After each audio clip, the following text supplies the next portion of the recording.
कधी-कधी काही आत्मे वाईट नसतात. त्यांच्यावर झालेला अन्याय त्यांना भटकायला भाग पाडतो आणि जेव्हा जग न्याय देत नाही, तेव्हा परमेश्वर स्वतः त्यांच्या वेदना ऐकतो. गावाच्या बाहेर एक जुना काळोखाने भरलेला वाडा उभा होता. दिवसा तो फक्त मोडकळीस आलेला वाडा दिसायचा, पण रात्र होताच त्या वाड्याभोवतीचं वातावरण बदलायचं. वारा अचानक थंड व्हायचा, कुत्रे जोरात ओरडायला लागायचे आणि त्या वाड्याच्या वरच्या खिडकीत एक पांढरी सावली दिसायची. गावातल्या लोकांचा विश्वास होता, त्या वाड्यात अजूनही एक आत्मा अडकलेला आहे. रात्री 12 नंतर तेथून पैंजणांचा आवाज यायचा, छन छन छन. कधी एखाद्या बाईच्या रडण्याचा आवाज, तर कधी अचानक भयानक किंकाळी. ज्यांनी तो आवाज ऐकला होता त्यांच्या चेहऱ्यावर आजही भीती दिसायची. त्या गावात ओंकार नावाचा एक तरुण राहत होता. शहरात शिकलेला, हुशार, पण खूप अहंकारी. त्याला देव, आत्मा, भूत यापैकी कोणत्याही गोष्टीवर विश्वास नव्हता. त्याची आई मात्र श्री स्वामी समर्थांची भक्त होती. ती रोज देवघरात बसून जप करायची. श्री स्वामी समर्थ.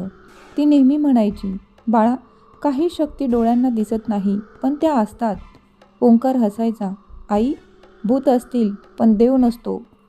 एक दिवस गावात बातमी पसरली, तो जुना वाडा विकायला निघाला होता.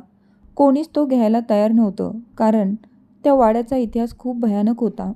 पण ओंकारला तो स्वस्त मिळत होता. त्याने लगेच तो विकत घेतला. आईच्या चेहऱ्यावर भीती पसरली. तिने देवघरातून स्वामी समर्थांचा फोटो आणला आणि म्हणाली, हे सोबत ठेव. ओंकार हसला, पण आईचं मन न दुखवण्यासाठी त्याने तो फोटो खिशात ठेवला. पहिल्याच रात्री वाड्यात विचित्र गोष्टी सुरू झाल्या. वरच्या मजल्यावरून पैंजणांचा आवाज येत होता, छन छन छन. नंतर अचानक एक बाई रडायला लागली.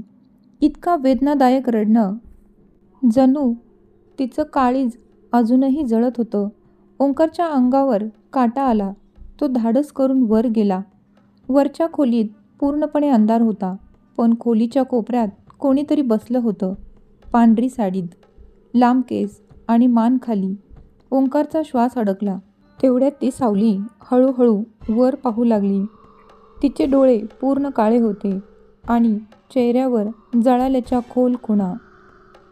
ती थरथरणाऱ्या आवाजात म्हणाली, का आलायस इथे? ओंकार मागे सरकला. तेवढ्यात भिंतीवर लटकलेला एक जुना फोटो खाली पडला. फोटोच्या मागे एक जुनी डायरी लपवलेली होती.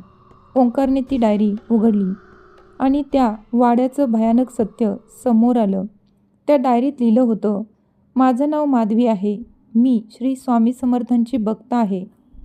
लग्नानंतर मी या वाड्यात आले. सुरुवातीला सगळं ठीक होतं, पण हळूहळू माझ्या नवऱ्याचा खरा चेहरा समोर आला. त्याला फक्त पैशांचा आणि प्रॉपर्टीचा लोभ होता. त्याने प्रेमाचं नाटक करून माझ्या नावावरची सगळी प्रॉपर्टी स्वतःच्या नावावर केली. पण त्याचा लोभ तिथेच थांबला नाही. बस, त्या पुढचं पान पूर्ण जळालेलं होतं. ओंकारच्या अंगावर काटा आला. तेवढ्यात खोलीत अचानक थंड वारा सुरू झाला. पैंजणाचा आवाज पुन्हा सुरू झाला, छन छन छन. ओंकार हळूहळू मागे वळाला आणि समोर ती सावली उभी होती. पांढरी साडी, जळालेला चेहरा आणि डोळ्यात प्रचंड वेदना. यावेळी ती रागात नव्हती, ती रडत होती. ओंकार थरथरत म्हणाला, तुझ्यासोबत पुढे काय झालं?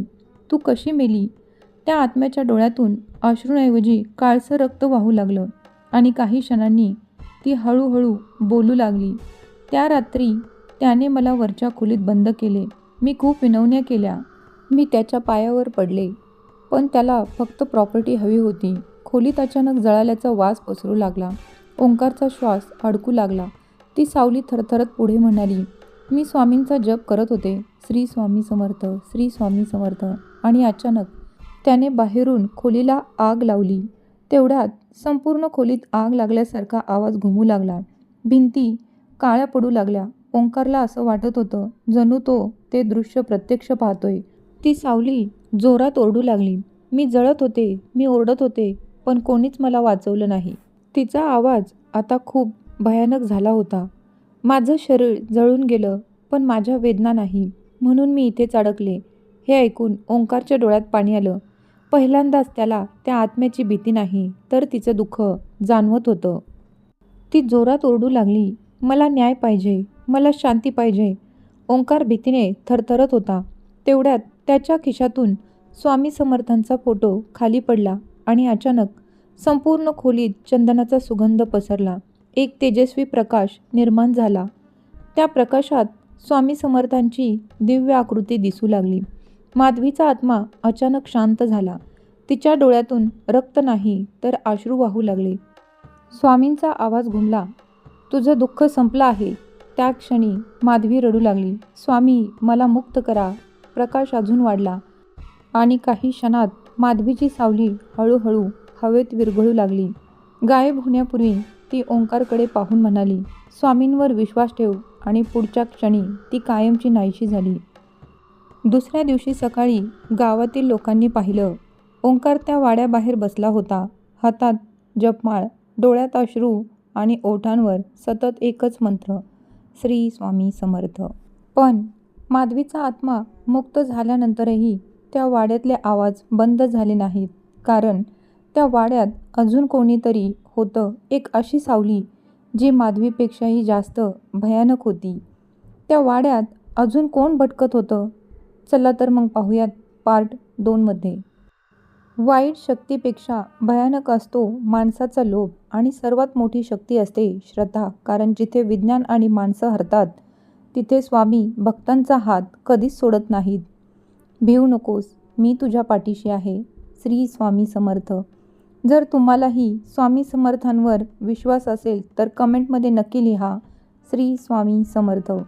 अशाच हृदयाला स्पर्श करणाऱ्या रहस्यमय आणि आध्यात्मिक मराठी कथा ऐकण्यासाठी आत्ताच आपल्या स्वामिनी कथालोक या यूट्यूब चॅनलला लाईक, शेअर आणि सबस्क्राईब नक्की करा. पुन्हा भेटूया एका नव्या कथेसोबत. तोपर्यंत लक्षात ठेवा, भिवू नकोस, मी तुझ्या पाठीशी आहे. श्री स्वामी समर्थ. धन्यवाद.